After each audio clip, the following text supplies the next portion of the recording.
sipagan po ninyo at talaga pong pagtiyagaan ninyo. At kapag naman po ay kayo ay na monetize sa in-stream ads, napakasaya po kasi maganda po ang kitaan sa in-stream ads. Sinasabi ko na po yan sa inyo. Mahina po ang kitaan sa star, pero in-stream ads maganda po.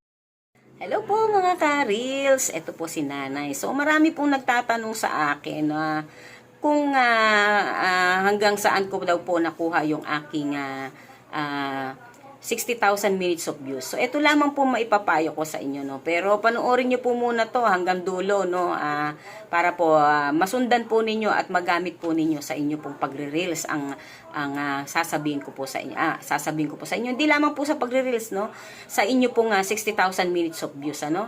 Ang gawin po ninyo, mag-live po kayo na mag-live, ano. Mag-live po kayo na mag-live. Huwag po kayong mahiya, ano.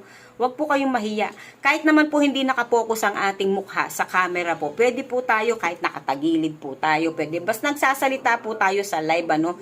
Basta yung tayo po ay nagsasalita sa live, pwede po yun, ano. At ang gawin po ninyo para matapos nyo ang 60,000 minutes of views, mag-post po kayo ng reels at 2 long form video, ano.